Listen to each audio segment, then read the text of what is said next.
ازيكم يا احلى المشاهدين؟ عاملين ايه؟ يا رب تكونوا بخير. اهلا بيكم في قناة ايجي تورينا. لو اول مرة بتشوفوا القناة، انا مرشدة سياحية وبعمل فيديوهات وجولات عن اماكن سياحية واثرية في مصر. لو عجبتكم القناة اضغطوا سبسكرايب وما تنسوش تفعلوا الجرس عشان توصلكم كل الفيديوز اول باول.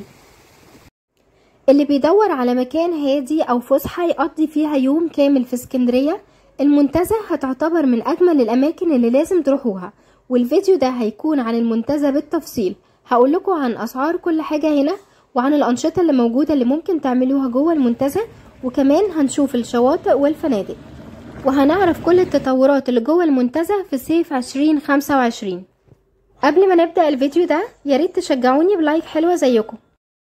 وانتوا رايحين المنتزه هتلاقوا بوابتين. في بوابة اللي هي كانت قدام القطر، دلوقتي القطر اتشال علشان بيعملوا مشروع المترو الجديد.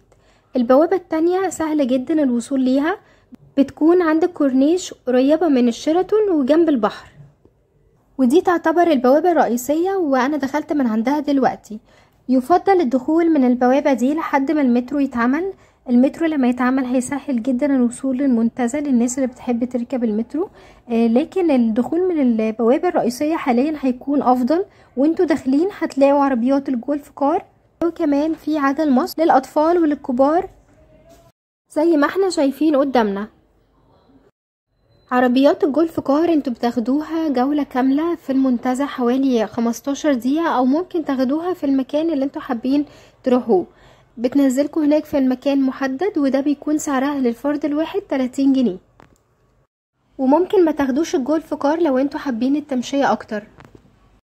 المبنى اللي موجود على ايدنا الشمال ده اول ما بتدخلوا بتلاقوه على طول، ده فندق نصلي وتغير اسمه بقى فندق ناريمان. واللي كان يعرف المكان ده زمان كان مشهور بشاطئ عايدة. والفندق حاليا فيه مطاعم وكافيهات وفيه الشاطئ الخاص بيه. عند البوابة هتلاقوا مكنة ATM دي، ودي المكنة الوحيدة اللي موجودة لحد دلوقتي في جوه المنتزه. هتلاقوا كمان عربيات الجولف كار اللي كان عارفها قبل كده هم طوروها وغيروها. في كمان قدامنا الجراج لو عندك عربية حابب تركنها هنا هيبقى سعرها 50 جنيه للعربية الملاكة. هنا مكان تأجير العجل للأطفال وللكبار، النص ساعة ب50 جنيه والساعة ب100 جنيه. هنا في قايمة بالغرامات اللي بتبدأ من 50 جنيه لحد 100 جنيه، زي ممنوع دخول الكلاب، ممنوع استخدام الشيشة وإلقاء الكمامة وتسلق الأسوار والكتابة على المباني أو إتلاف الشجر. ممنوع كمان استخدام الشوايات جوه المساحات الخضراء أو لعب الكورة خارج الملاعب، وممنوع الدخول بالأسلحة والألعاب النارية. زي ما قلتلكوا بعد ما تدخلوا لو حابين تاخدوا الجولف كار بتوصلكوا للمكان اللي انتوا حابين تقعدوا فيه، او لو حابين تتمشوا. لكن التمشية هنا ليها مميزات كبيرة قوي. التمشية هنا في امان، ما بيبقاش فيه عربيات خلاص زي زمان، عربيات معينة بس هي اللي بتدخل جوه، سواء بتاعة العاملين او بتاعة خاصة يعني بالفنادق اللي موجودة جوه. عندنا عربيات جولف كار بتلاقوها شغالة طول الوقت. لو حابين ان انتوا بتتمشوا لو تعبتوا تقدروا تاخدوها. زي ما احنا شايفين المنتزه لما روحت كانت فاضية خالص بالنهار، وكانت الاجواء جميلة جدا، وطول ما انتوا بتتمشوا بتشموا بقى هنا ريحة الزرع جميلة. زي ما انتوا شايفين المنتزه نظيفة جدا، مهتمين بالزرع هنا، مهتمين بالنباتات المختلفة لان النباتات دي معظمها نادر. عندنا كمان البساقط بتلاقوها في كل مكان هنا، تقدروا تحافظوا على المكان زي ما هم محافظين عليه. عندنا واحنا بنتمشى كده هتلاقوا في مفترق الطرق دي في النافورة دي فيها اشكال الاسود النايمة. الاسود دي هتلاقوها ان هي بتعلم المكان ده، من عندها بتحددوا اي اتجاه انتوا حابين تمشوا فيه. احنا هنكمل متطوري، هنكمل على طول علشان نشوف القصر اللي تحول اللي هو فندق السلاملك اللي تحول بقى ريكسوس، وهنشوف كمان البحيرات الصناعية. انا ماشية دلوقتي في الاتجاه اللي هنشوف من خلاله الحاجات الجديدة دي كلها. عندنا كمان النخل دوت ابتدى بقى البلح يظهر، والحصاد بتاع البلح بيكون في شهر 9. بتلاقوا بقى هنا كل النخل اللي انتوا شايفينه ده قدامكم كله بيكون مليان بالبلح الاحمر. والجناين هنا بيكون شكلها حلو قوي لما البلح بيظهر. البلح الاحمر مع اللون الزرع الاخضر بيبقى شكله جميل جدا. اللي قدامنا ده فندق القصر او البالاس هوتيل، ده بيعتبر 5 ستار هنا جوه المنتزه، وكان زمان القصر الملكي الخاص بالملكة فريدة. الفندق ده مبني على الطراز الايطالي، وسعر الغرفة الدبل بيبدأ من 5000 والسويت بيبدأ من 8000. اللي قدامنا قصر الحرملك، وده بناه الملك فؤاد الأول سنة 1925، وقعد 4 سنين بيتبنى. اللي بناه كان مهندس إيطالي اسمه فيروتشي، واتبنى على الطراز الإيطالي، وتم افتتاحه سنة 1929. وده بيعتبر من القصور الرئاسية، ودلوقتي بقى بيتفتح مؤخرا لزيارات خاصة. طول ما انتوا بتتمشوا هنا بتستمتعوا باللون الاخضر الجميل ولون الشجر والورد والريحة الحلوة، واللون الاخضر ده احنا مفتقدينه جدا في الشوارع العادية بتاعتنا. بعد تجديد المنتزه بنلاقي حتى شكل الارضية اختلف. شايفين الشكل الارضية بقت عاملة ازاي؟ ده عامل حارات معينة للي بيسوقوا عجل. سعر دخول المنتزه دلوقتي بعد التجديد بقى 50 جنيه للفرد، والأطفال أكتر من 6 سنين بتدفع تذكرة كاملة. ودلوقتي احنا وصلنا عند برج الساعة. البرج ده معلم مهم جدا وتاريخي من أيام الملك فاروق.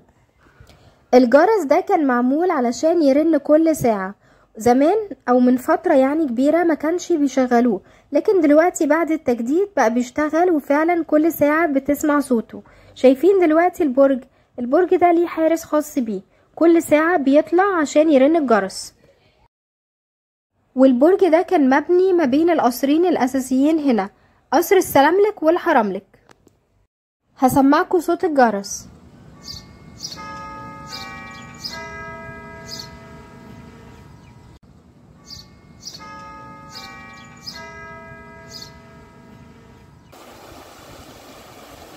اتبنى هنا البحيرات الصناعية، دي أول بحيرة صناعية تتعمل بالشكل ده في اسكندرية.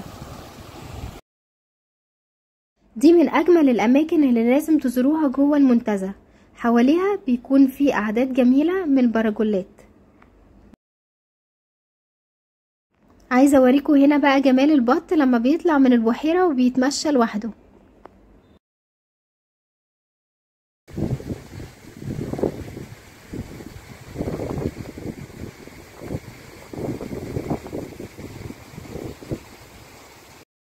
زي ما انتوا شايفين البحيرة هنا ممتعة جدا ومبهجة للكبار والصغيرين، لكن في بعض السلوكيات اللي بنشوفها بتكون غريبة جدا من الناس بيعملوها هنا.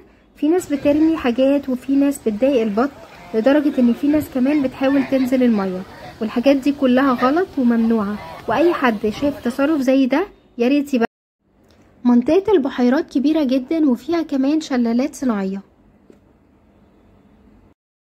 لو عايزين فيديو عن البحيرات لوحدها اكتبولي تحت في الكومنت. الجنب التاني من البحيرة بنلاقي ملعب الكورة الكبير ده.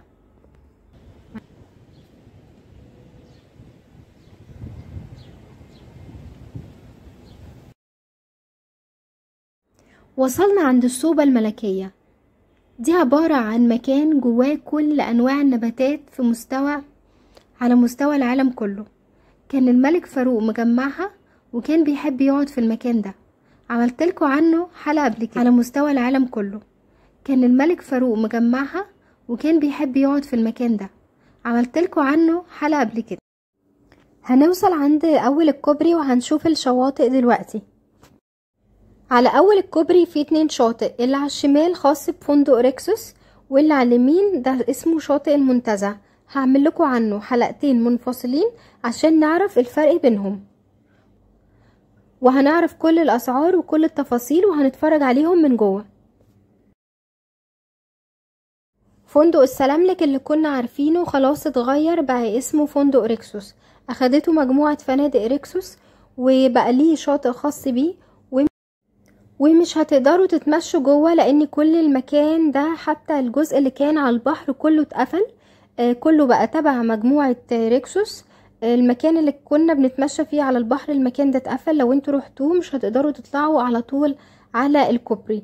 لازم بقى بتلفوا بتاخدوا ناحية طريق البحيرات، من عند طريق البحيرات كده بتلفوا، بعد كده بتلاقوا السوبة الملكية وبتمشوا زي ما انا وريتكم في الفيديو ده، هتلاقوا بعد كده الكوبري. لكن الطريق اللي كنا بناخده في الاول عن طريق البحر، الطريق ده كله اتقفل، حتى عربيات الجولف كار ما تقدرش تدخل وتعدي من جوه، لان المكان كله بقى مخصص فقط للنزلاء.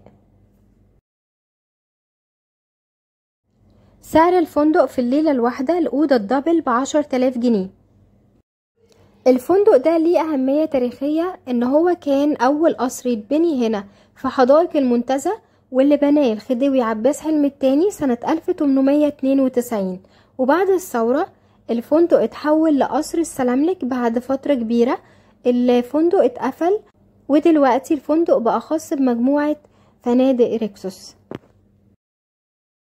شايفين الجزء ده؟ انا هنا بلف بالظبط حوالين القصر. المكان ده كله مقفول، المكان ده زمان كان مفتوح وكنا بندخل منه عادي، لكن دلوقتي المكان ده كله مقفول، حتى الجزء اللي موجود على البحر. الفيديو ده ما حبيتش اطول عليكم بالنبذه التاريخيه عن المنتزه، لكن هتلاقوها في الفيديو اللي هيظهر لكم دلوقتي. عايزه اقول لكم كمان ان انا حابه ان انا انقل لكم الصوره زي ما هي بشكل واقعي وحقيقي جدا، من غير ما اكتب لكم اي اعلان او صوره بتحسوا ان هي ترند لكن ما فيهاش اي مصداقيه. بتيجي تدخل الفيديو تلاقي حاجات مختلفه، لكن انا هنا في كل الفيديوهات بنقل لكم الصوره حقيقيه. عايزه اقول لكم ان المنتزه اتغيرت كتير عن الاول، بقى فيها درجه امان عاليه، المكان تحسه بقى حيوي اكتر. لكن كلنا اكيد زعلانين على قطع الاشجار اللي كانت موجوده هنا، وكنا نتمنى ان هم ياخدوا الاشجار دي ويزرعوها في مكان تاني. لكن غير كده المنتزه اتطورت وبقى شكلها حضاري وجميل جدا.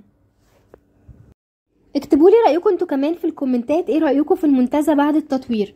اتمنى الفيديو ده يكون عجبكم. الفيديوهات الجايه هتكون عن شواطئ المعموره والمنتزه اللي سالتوني عليها.